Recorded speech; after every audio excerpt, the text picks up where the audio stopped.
Bendecido sea el nombre del Señor. Vamos a meditar un tema y vamos a abrir la Biblia en una carta llamada la Carta de los Efesios. La Carta de los Efesios es una carta muy bonita, muy importante y muy esencial. La Carta de los Efesios la escribió el apóstol Pablo. La escribió Pablo estando en la prisión en Roma. Por eso a Efesios, Filipenses, Colosenses y Filemón se le llaman las cartas de la prisión, porque Pablo las escribió desde la prisión de Roma. La carta de los Efesios fue enviada por medio de un hermano llamado Tíquico. Fue enviada. Y hay un tema claro. Debemos olvidar la palabra Efesios, porque la palabra Efesios en el texto original no viene. Los grandes teólogos, que yo estoy de acuerdo con ellos, estos de ellos, dicen que Pablo escribió esta carta y que dejó el nombre de la iglesia en blanco para que hiciesen unas fotocopias o unas reproducciones con el fin de mandarla a varias iglesias. Y en el hueco que dejó sin poner la iglesia, a cada iglesia que fuese mandada le pusiese el nombre. Eso da a entender que es una carta circular, que no era para una iglesia local. Luego también encontramos detalles que apoyan esa palabra. En la carta de los Efesios no hay ningún tema personal ni local en toda la carta, en los 6 capítulos. En la carta de los Efesios no hay ningún saludo personal a ninguna persona, pese que Pablo estuvo 3 años en Efesios. Y entonces hay muchos detalles que muestran que la carta de los Efesios es una carta circular, universal. Bien. Esto ya es una opinión mía, no tengo apoyo bíblico para lo que voy a decir. Para mí la carta de los Efesios, el lenguaje que emplea era tan espiritual que a mí me hace bien pensar y creo que fue escrita después que Pablo tuvo la experiencia que subió al tercer cielo, por el lenguaje tan espiritual que usa. Pero es una verdad que no atañe a la salvación. Si os convence, la cogéis, y si no, lo dejáis. Pero una carta con el lenguaje tan espiritual que usa Pablo aquí en Efesios, buscando de dónde nacía ese crecimiento, de dónde nacía esa espiritualidad, expresándose, pese a que Pablo era rico, pero es que en Efesios era más rico. Todavía he llegado a la conclusión que cuando dijo, conozco a un hombre, si en la carne o en el espíritu no lo sé, que fue arrastrado hasta el tercer cielo, yo pienso que en esa experiencia, después de esa experiencia, escribió la carta de los Efesios. Bien.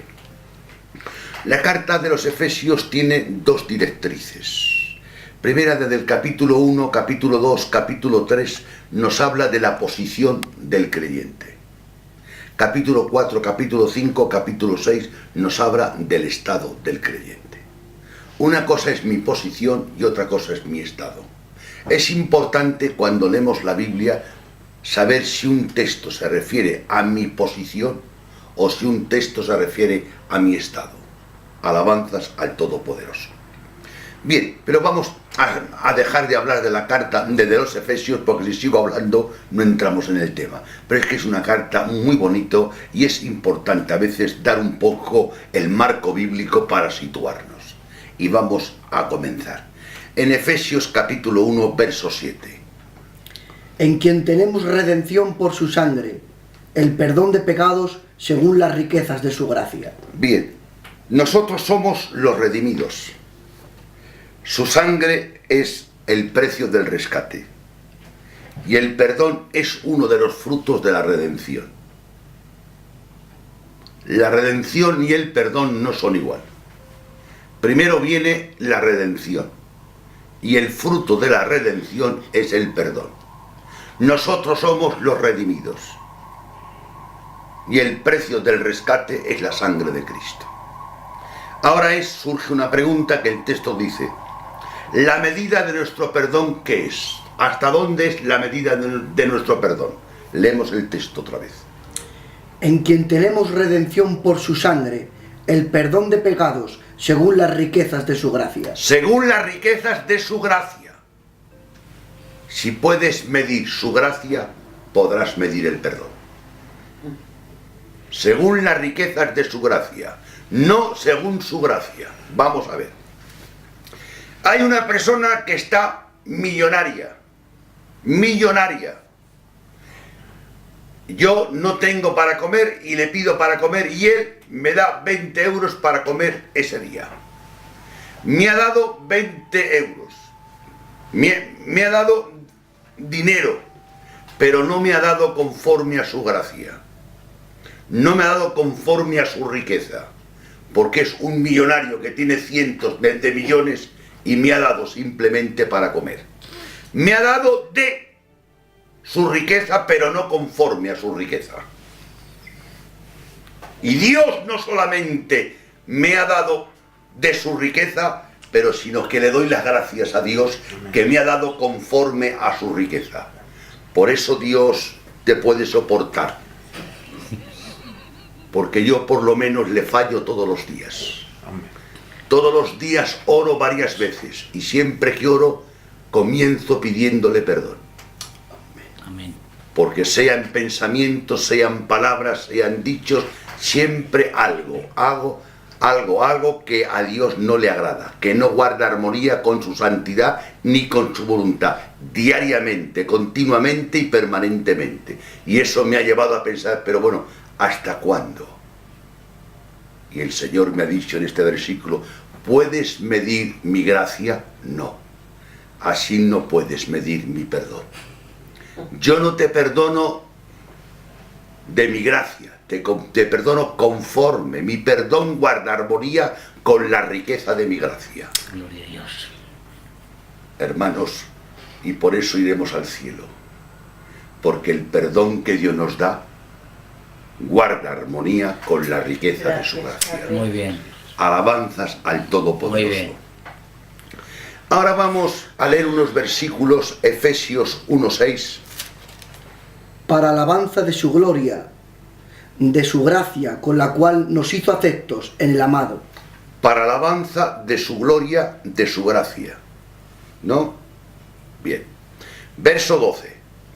A fin de que seamos para alabanza de su gloria, nosotros los que primeramente esperábamos en Cristo. Verso 14. Quien en las arras de nuestra herencia hasta la redención de la posesión adquirida para alabanza de su gloria. 3 veces en el mismo capítulo 1, 3 veces en el mismo capítulo dice que somos salvos para alabanza de su gloria. El propósito de Dios de salvar al hombre va más allá del hombre. ¿Dónde? Efesios 1:6, Efesios 1:12 y Efesios 1:14. Dios ha hecho los cielos y la tierra para su gloria. Amén. Dios ha creado al hombre para su gloria. Amén. Y cuidado con esta palabra ahora. Y Dios ha permitido el pecado para su gloria. Y Dios te salva para su gloria. Amén. Entonces la idea principal, primordial y esencial de Dios es manifestar su gloria. Entonces, si aceptamos eso, hay una frase que es un poco violenta. La salvación es un medio, no es un fin en sí misma. El fin en sí mismo es manifestar la gloria de Dios. Sí, Señor. Amén. ¿Qué es manifestar la gloria de Dios? Parece una palabra fría y vamos a pensar un poco. Imaginaros que hay una persona que es multimillonaria y quiere exhibir su riqueza. Y tiene unos hijos y les compra los 4 chalés más grandes y más caros de Valladolid. Les compra los 4 coches más caros de la Mercedes. Y les da mucho dinero y les dice que gasten y que gasten y que gasten. Y ahora las personas que les conocemos, viendo lo que gastan, viendo el coche que gastan, viendo cómo viven el ritmo de vida que tienen, viendo el chalet, viendo su vida. ¡Ay! Pues su padre tiene que tener mucho dinero. ¡Ja! Pues no ve lo que tiene. Entonces, cuanto más manifieste su riqueza, los hijos más se benefician. Y Dios ha dicho, escúchame, quiero que se entere el mundo y los ángeles lo rico que soy yo. Sí, Padre, pues toma bendiciones, toma salvación, toma regalo. Y cuanto más Dios me regala a mí y yo manifiesto su regalo, estamos manifestando la gloria y la gracia de Dios. Hemos sido salvos para su gloria, para su grandeza. Y ahora voy a leer los textos que ha leído el hermano y escucharme bien. Para alabanza de la gloria de su gracia. Para alabanza de la gloria de su gracia. ¿Os dais cuenta? A fin de que seamos para alabanza de su gloria. Para alabanza de su gloria. Los tres textos. Para alabanza, para el motivo, el porqué. Y es lo que pasa.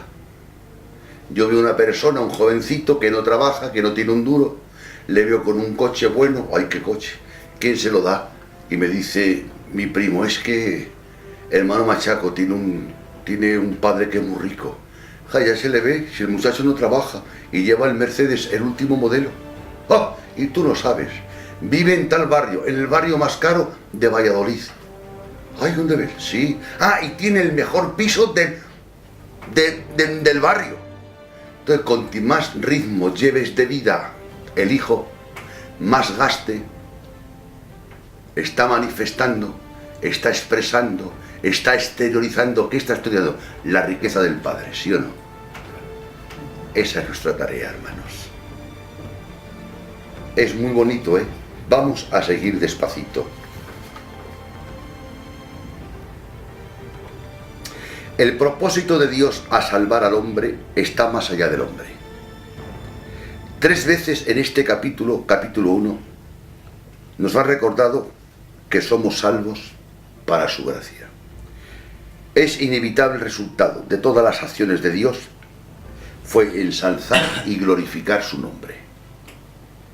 Somos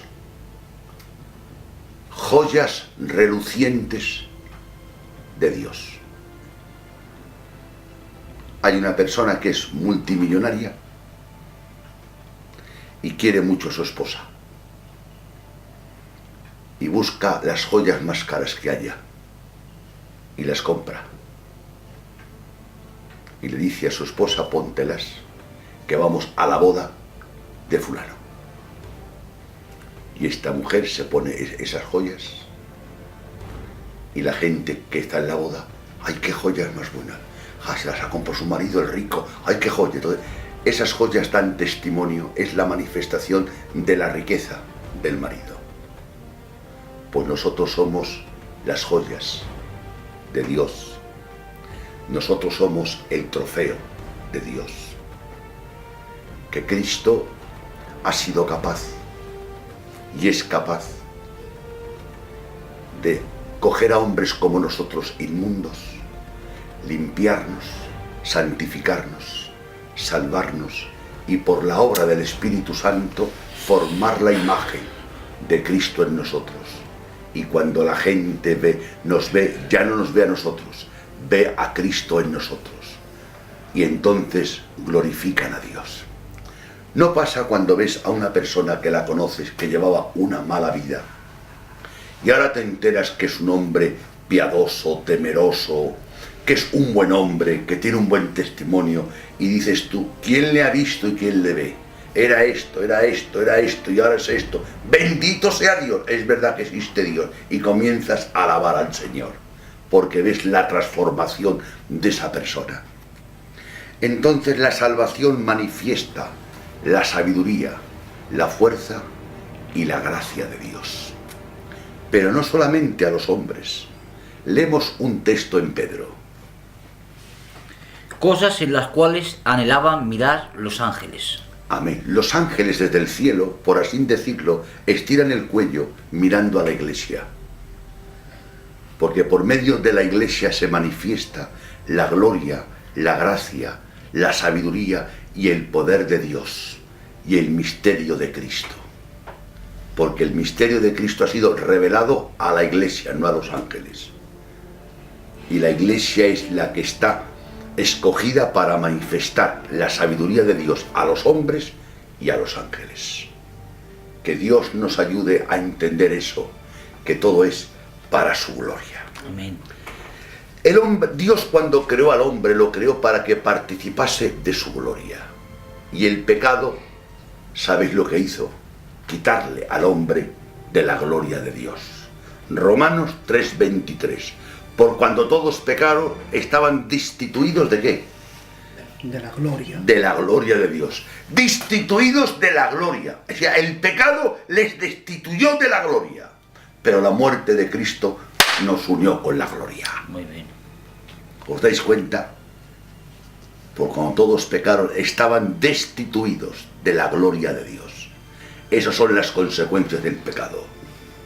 Pero la sangre de Cristo nos ha vuelto, nos ha acercado a ser participantes de su gloria. Vamos ahora a leer un texto, Efesios 2:7. Para mostrar en los siglos venideros las abundantes riquezas de su gracia, en su bondad, para con nosotros en Cristo Jesús. Para mostrar, para revelar, para manifestar. En el tiempo venidero, en la eternidad.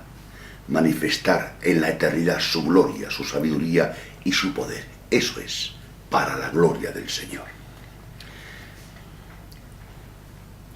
Uno de los actuales propósitos de Dios es revelar la multiforme sabiduría de Dios. ¿Dónde? En Pedro y en muchas partes de la palabra lo está mostrando. Pero vamos a leer un texto en Efesios 3:10. Para que la multiforme sabiduría de Dios sea ahora dada a conocer por medio de la Iglesia a los principados y potestades en lugares celestiales. Para que la multiforme sabiduría de Dios sea dada a conocer por medio de la Iglesia. ¿Os dais cuenta? Entonces, con eso os estoy aclarando algo sencillo, algo primordial. Todo lo que hagamos sea para la gloria de Dios. Los ángeles están observando a la Iglesia y están aprendiendo de la Iglesia. Amén. Y ahora hay una cosa importante, muy importante. Dice la Escritura en Efesios 2:10 que hemos sido creados según Dios para buenas obras. Hemos sido creados. Ahí habla del nuevo nacimiento, Efesios 2:10. Para buenas obras, las cuales Dios preparó de antemano. Eso, en otras palabras, nos da a entender algo significativo. El hombre no debemos elaborar un plan para andar en el plan. El hombre no puede formar, planificar o elaborar un plan para pedirle a Dios que respalde el plan. No. El hombre debe acercarse a Dios. Y a medida que Dios te va revelando su plan, a esa medida te vas inclinando a Él. Me voy inclinando a Él y voy andando en Él. Y eso nos librará de muchas inquietudes y de muchas actividades humanas que no son nacidas del Espíritu. Alabanzas al Todopoderoso. Dios tiene un plan para cada persona. No hace falta que formules tú el plan. Lo importante es que a veces nos hemos acercado a Dios para que respalde nuestras ideas, para que respalde nuestros proyectos, para que respalde nuestros sueños, para que respalde nuestras ilusiones. Cuando debemos acercarnos a Dios para que Él nos revele, y a medida que yo me voy rindiendo a Él, y a medida que voy andando en su santa voluntad, Él me va revelando, me va aclarando, me va iluminando, y yo voy entendiendo el plan de Dios, y a esa medida me voy humillando y voy andando en el plan de Dios. Que el Señor nos ayude a entender eso. Ahora esto nos lleva a algo. ¿A qué? Si Dios ha salvado al hombre para su gloria, Las actividades que haga el hombre, ¿para quién van a ser? Para su gloria. No es suficiente con hacer las cosas de Dios. Hay que hacer las cosas de Dios, pero para Dios. ¿Dónde lo pone? Mateo. Dice, cuando ayunéis, no ayunéis para aparentar. Cuando oréis, no oréis en las esquinas para que la gente os vea. Cuando des limosnas, no hagas tocar la trompeta. O sea, 3 acciones buenas con 3 malas motivaciones. Para mi gloria. Y surge la pregunta, ¿cuántas cosas habré hecho yo de Dios, pero que no han sido para Dios? Con este tema os quiero llevar a entender algo. No vale, no es suficiente con hacer las cosas de Dios. Hay que hacer las cosas de Dios para Dios. Por eso habrá un tribunal, el tribunal de Cristo, los galardones. Y ahí en los galardones se va a manifestar con qué intención tú y yo hemos hecho las cosas de Dios. Porque en el tribunal de Cristo quiero que sepáis todos que ahí no se va a juzgar las obras malas, porque las obras malas Cristo ya las ha pagado en la cruz del Calvario. Lo que se va a enjuiciar son las obras buenas. Y surge la pregunta, ¿y qué juicio va a hacer Dios a las cosas buenas? La intención, con la intención que fue hecha. Y yo os voy a confesar algo en público, para humillarme en público, que falta me hace. Del 70% como mínimo, por no decir el 80%, yo personalmente digo en voz alta que no voy a recibir galardón. He hecho muchas cosas de Dios, pero no han sido para Dios. Y ahora he pensado, a ver si Dios me ilumina y me ayuda para intentar no conformarme con hacer las cosas de Dios, sino hacerlas para Dios. Dice la Escritura, nada hagáis por contienda ni por vanagloria, sino antes con humildad, con mansedumbre, no por jactancia, y seamos nobles, hermanos. El egocentrismo nos juega malas pasadas. Y voy a concretar con algo que hace mucho tiempo ya lo dije. El hombre ha sido creado para que sea teocéntrico. Repito, el hombre ha sido creado para que sea teocéntrico. Y el hombre ha sido salvado para que sea cristocéntrico. Y el hombre, en vez de ser teocéntrico o cristocéntrico, es egocéntrico. O sea, estamos quebrantando las leyes elementales por el cual Dios nos creó y por el cual Dios nos salvó. ¿Os dais cuenta? Y ahora surge la pregunta. De una persona que quebranta el propósito primordial de Dios por el cual Dios le creó, y una persona que quebranta el propósito principal de Dios por el cual Dios le salvó, ¿qué planes puedo hacer con esa persona? Hermanos, el egocentrismo nos hace a polvo, nos empobrece, nos hace hasta torpes. Dios nos ayude. Y con esto voy a terminar. Y lo voy a citar, Juan capítulo 12. Acercándose Jesús, la hora de su muerte, hizo una pregunta retórica. ¿Qué pues diré? Líbrame de esta hora. Dice, no, para esto he llegado. Glorifícame tu Padre. En esos momentos que se iba a la muerte Jesús, no oró por su persona, oró para que el nombre del Padre fuese glorificado. Esto está en Juan capítulo 12, verso 30. Y dice que en esos momentos, ¿sabéis qué ocurrió? Una voz del cielo se hizo audible la voz del Dios Padre, y le dijo: me he glorificado. Y Jesús dijo: esta voz no ha venido por causa de mí, sino por causa de vosotros. En otras palabras, para yo poder escuchar la voz de mi Padre, no necesito que se haga audible. Pero vosotros, para escucharla, necesitáis que se haga audible. Entonces la voz se ha hecho audible por vosotros, no por mí.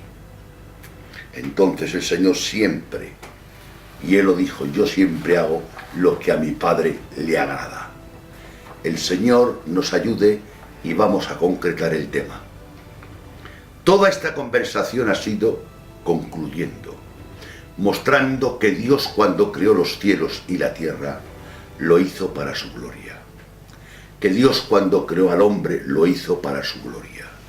Y que Dios, cuando salva al hombre, lo salva para su gloria, para que el hombre manifieste su gloria. Y que todo lo que hagamos, de hechos o de dichos, sea para su gloria. Que todas nuestras actividades sean para su gloria. Y cito un texto que me se olvidaba, pero que es importante. Mateo, hermano Abraham, Mateo capítulo 5, versículo 16. Repito, Mateo capítulo 5, versículo 16.